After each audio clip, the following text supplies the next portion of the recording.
திருவாரன்விளை திருத்தல மாஹாத்மியம் ஸ்ரீ சத்குரு கூறினார்.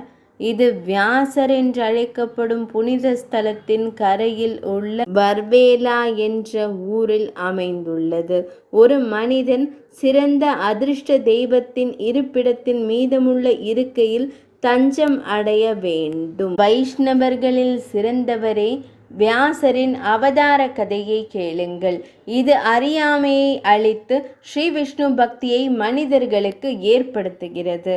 3ஆம் யுகத்தின் முடிவில் துவாபர காலம் முடிந்ததும் யோகி ஹரியின் கலியுகத்தில் பராசரரிடமிருந்து வாசவனின் வயிற்றில் பிறந்தார். முனிவர் சரஸ்வதி நதிக்கரையில் சாமிய பிரசாவில் வசித்து வந்தார். வேதங்களை பிரித்து தன் சீடர்களுக்கு போதனை செய்தார். திரித்துவம் பெண்கள், சூத்திரர்கள், பிராமணர்கள் மற்றும் உறவினர்களால் கேட்கப்படுவதில்லை. இவ்வாறு முனிவர் கருணையுடன் பாரதத்தை கூறினார். வேதாந்தத்தை தீர்மானிக்க அவர் சூத்திரங்களை இவ்வாறு தெளிவாக்கினார். ஆனாலும் அவனே மனதிற்குள் கலங்கினான். பகவான் வாசுதேவரின் மகிமைகள் அவ்வாறு விவரிக்கப்படவில்லை. இவ்வாறு எண்ணிய யோகி தன் ஆசிரமத்தில் அமர்ந்தார். அந்த நேரத்தில் நாரத மாமுனிவர் வியாசதேவரை அணுகினார். இறைவனின் பல்வேறு குணங்களை கூறி அவர்களுக்கு ஆறுதல் கூறினார். நாரதர் வெளியேறிய பிறகு வியாசதேவர் அடுத்து ஸ்ரீமத் பாகவதத்தை இயற்றினார். அதுவே புராணங்களில் சிறந்தது மற்றும் பரம புருஷ பகவானின் பண்புகளால் நிரம்பியுள்ளது. இதற்கிடையில் கத்ரா பிரபஞ்சத்தின் ஆன்மீக குருவாக இருந்தார்.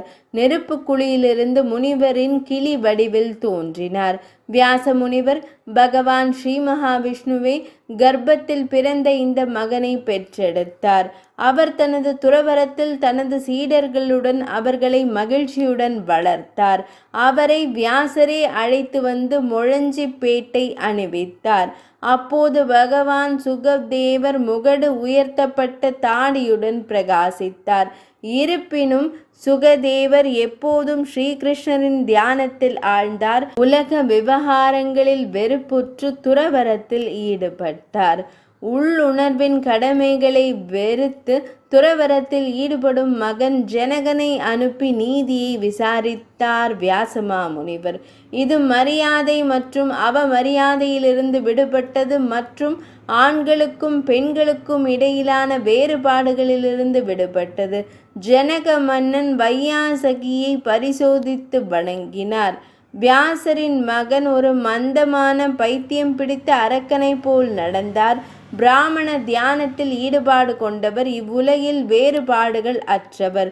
தன் மகன் மீது பாசத்தால் மூழ்கிய வியாசமா முனிவர் தன் மகன் ஓடி வருவதைக் கண்டார்.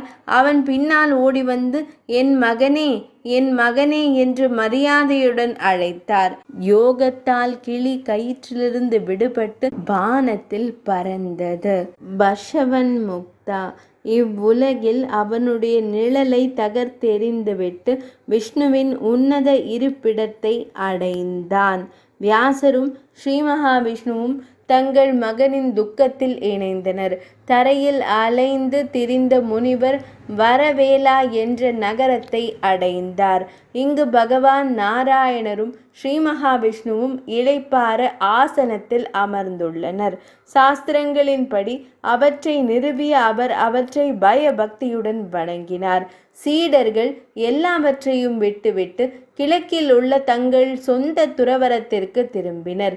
இத்தலத்திலிருந்து பிரிந்த கிருஷ்ண துவைபாயன முனிவர் துறவு மேற்கொண்டார். சங்கம் மற்றும் சக்கரம் கதாயுதம் ஏந்திய பெருமை மிக்க பரமபுருஷ பகவான் அவருக்கு தோன்றினார். வியாசமா முனிவர் தன் பக்தர்களிடம் அன்பாக இருக்கும் கேசவனை வேண்டினார். வியாசமா முனிவர் கூறினார், என் மாயையின் கயிற்றை அகற்றி எனக்கு மன அமைதியை தந்தருளும் பகவானே, வலியை உண்டாக்கும் மனைவி மற்றும் குழந்தைகளின் ஆசையை சொந்த வடிவில் அனுபவிப்பவர்கள் பாக்கியவான்கள்.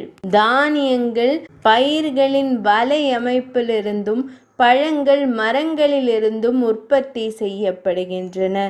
எனவே உண்மையில் மனிதர்கள் மரண கருப்பையிலிருந்து பிறக்கிறார்கள். இது மாயையின் உருவாக்கம். பிரபஞ்சத்தின் ஆண்டவரே, நான் எல்லாவற்றையும் அறிவேன். ஆனால் நான் என் மகனுக்காக வருத்தப்படுகிறேன். இந்த துக்கத்திலிருந்து என்னை விடுவித்து ஸ்ரீ மகாவிஷ்ணுவே தங்களை மட்டுமே தியானம் செய்ய வைப்பீராக. தங்களது அருட்குணங்களை பிரதிபலிக்கும் வகையில் ஸ்ரீமத் பாகவதம் புராணம் இயற்றப்பட்டது. நான் விரும்பும் ஒன்றை உங்கள் உண்மை மகனுக்கு கற்பிக்க அனைத்து ஆசைகளையும் ஆசிகளையும் அளிப்பவர் தாங்கள். நீங்கள் படுக்கும் பொழுது உங்கள் தாமரை பாதங்களுக்கு இடையே உள்ள இடைவெளியில் தங்கள் விருப்பப்படி செய்யுங்கள். எல்லையற்றவரே, எனக்கு வேறு புகலிடம் தெரியாது. எனவே தாம் ஒருவரே எனக்கு அடைக்கலம். ஸ்ரீ சத்குரு கூறினார், இவ்வாறாக போற்றப்பட்டவர் பர்வேலா நகரத்தில் வாழ்ந்த பிரபஞ்சத்தின் இறைவன். மீதமுள்ள இருக்கையில் அமர்ந்து பணிவுடன் வியாசதேவரை ஆறுதல் படுத்தினார். இறைவன் கூறினார், வேதவியாச முனிவரே, உங்களை வரவேற்கிறோம். ஏனென்றால் தாங்கள் உலகத்தால் வணங்கப்படுகிறீர்கள். தாமேதான் நான், நானேதான் தாம். நமக்குள் ஒரு சிறு வேறுபாடு கூட இல்லை. வியாச முனிவரே, நீங்கள் இப்படிப்பட்ட நிலையில் இருக்கும்போது உங்கள் மகனுக்காக எப்படி வருத்தப்படுவீர்கள்? கிருஷ்ண துவைபாயனரே, உலகத்தின் அறிவுரைக்காக இதை நீங்கள் காட்டியிருக்கிறீர்கள். மிகவும் புனிதமான இந்த இடத்தில் எனக்கு சேவை செய்பவர்கள் மிகவும் அதிர்ஷ்டசாலி ஒருவரே. தங்கள் மகன்களுக்காக அவர்கள் துக்கமும் தீர்ந்தது. மகா முனிவரே, உங்கள் மகன் சுகன் விரைவில் திரும்புவார். ஷாம்ய பிராஷாவில் உள்ள உங்கள் துறவரத்திற்கு இன்று திரும்பிச் செல்லுங்கள். ஸ்ரீ சத்குரு கூறினார். பகவான் ஸ்ரீ மகாவிஷ்ணுவால் இவ்வாறு உரைக்கப்பட்ட வியாசமா முனிவர் சாமிய பிராஷ்யத்தை அணுகினார். மகிழ்ச்சியுடன் மகனுக்காக காத்திருந்தார். மிகவும் கற்றறிந்த சுகதேவ முனிவர் யோக பாதையில் ஒரு கிளியாக உருவெடுத்தார். ஸ்ரீ மகாவிஷ்ணுவின் உன்னத இருப்பிடமான வாசுதேவரையும் கண்டார். ஆனால் ஸ்ரீவைகுந்த பெருமாள் சுக ரிஷியை வணங்கினார். மீண்டும் உலக ரட்சிப்புக்காக அவர்களை அனுப்பினார். என் அன்பு குழந்தையே, நீ ஸ்ரீமத் பாகவதத்தை பேசுவதற்காக இந்த பூமியில் பிறந்தாய். ஆதலால் உன் தந்தையிடம் சென்று என் நற்பண்புகளை எப்பொழுதும் கூறுவாய். சர்வ வல்லமையுள்ள பகவான் ஸ்ரீ மகாவிஷ்ணுவினால் யோகி இவ்வாறு உபதேசிக்கப்பட்டார். தந்தையை கண்டதும் மீண்டும் கைகூப்பி வணங்கினார். ஓய்வில் ஈடுபட்டிருந்த மகன் அன்புடன் திரும்பினார். வியாசமா முனிவர் அவரை பார்த்து அன்புடன் அணைத்து கொண்டார். மகா முனிவர் ஸ்ரீமத் பாகவதம் முழு வேதம் துறவரத்தில் ஈடுபட்டிருந்த தனது மகனிற்கு அவர் கற்பித்தார்.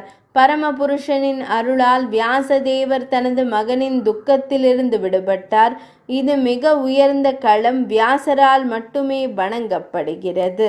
திருவாரன் விளை திருக்குறளப்பன் திருத்தல மாகாத்மியம் இனிதே நிறைவடைந்தது.